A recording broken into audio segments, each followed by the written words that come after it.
Welcome to week 3. We have one chapter in our primary text, that's chapter 7 of Hackman and Johnson. And the purpose of this chapter is to improve your chances of having a productive group experience by building your understanding of group and team leadership. We're going to start by looking at some fundamentals of group behavior, and then talk about emergent leadership, leading meetings, decision making, and of course team leadership.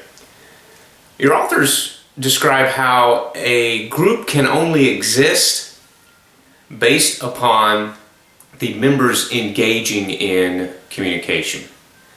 Workers at different sites are linked through email, online meetings, video conferences, faxes, telephones, those kinds of mediated communication technology, and that's primarily in places where you are perhaps not in the same location, although you see some of that in all organizations.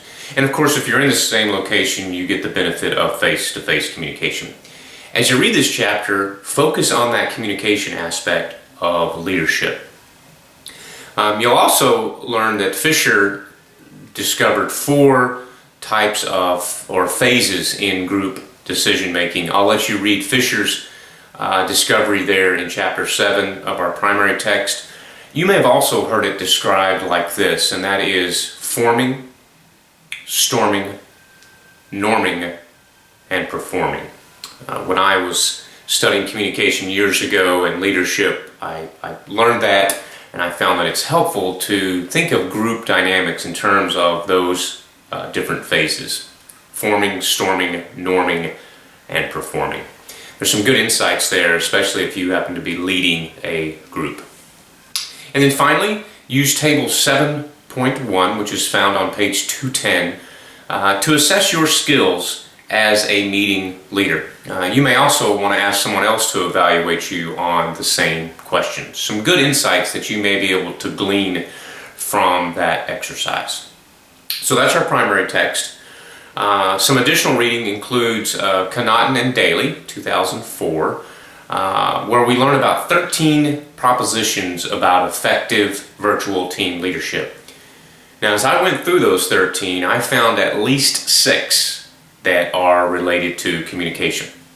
Again, that tells you how important communication is to leadership, and why a class like this or a program like the one we're offering here is so important in terms of that interaction between communication and leadership.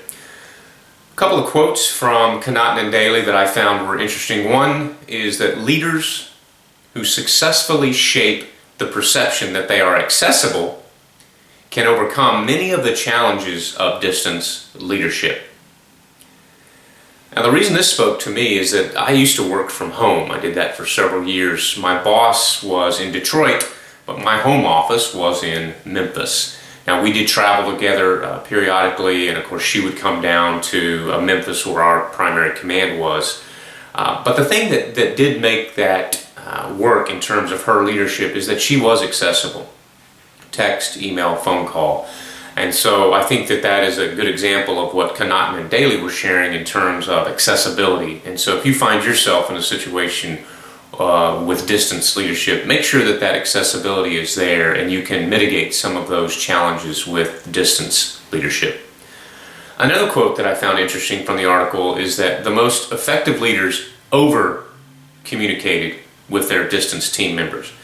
And they tended to use at least 2 different media for any message. This could be an email followed up by a phone call. I used to have a boss who said that you cannot over-communicate. He would often send an email, follow up with a phone call, perhaps face-to-face if that were possible, maybe another email later on. He always tried to over-communicate because in his words, you really couldn't over-communicate. You couldn't communicate too much as a leader. And I still do that now, even in my organization where some of my team is located in the headquarters, but much of that team is dispersed around the nation. I think it's helpful to use different types of media. I typically will send an email and then follow up with a phone call, which is helpful because then that person can look at the email while we're speaking, and they get both the visual and the audio from that. Even in the office where some of my team is located, I'll send them an email, and then I will physically go to their office and just follow up with face-to-face communication to see if they have any questions or perhaps offer additional guidance. All right, another reading we had this week was from Bartlett and Gashal from 1992. They asked this question, what is a global manager?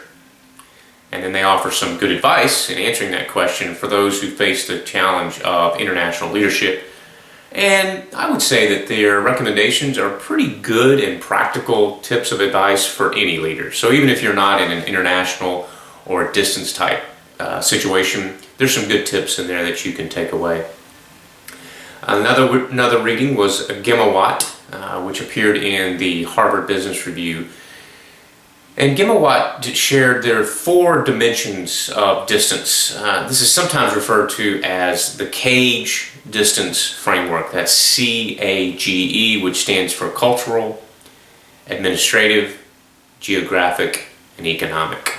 That can be found on page 139 of our Gimawatt article. And the reason I bring that up is that I think it's helpful to kind of break down the dimensions of that distance framework when you look at each of those 4 areas.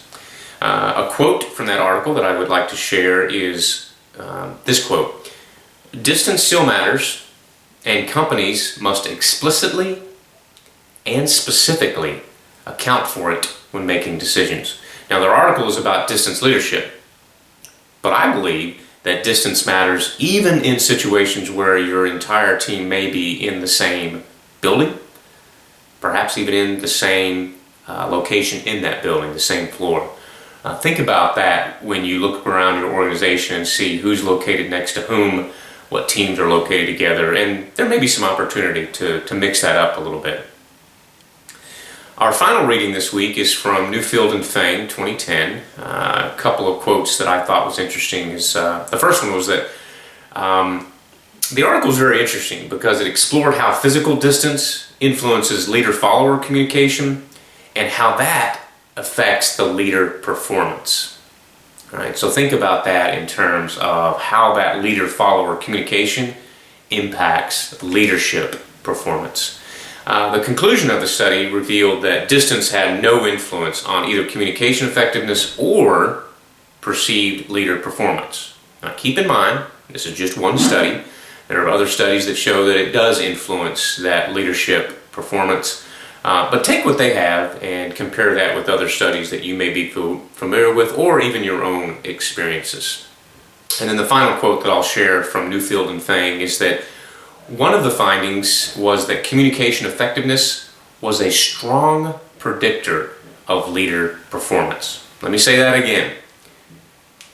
Communication effectiveness was a strong predictor of leader performance. Now, when I'm teaching leadership classes, the one thing I share with those leaders or potential leaders is that there is nothing more important as a leader than communication. Nothing influences your performance more than how effectively you communicate. Well, that's it for now.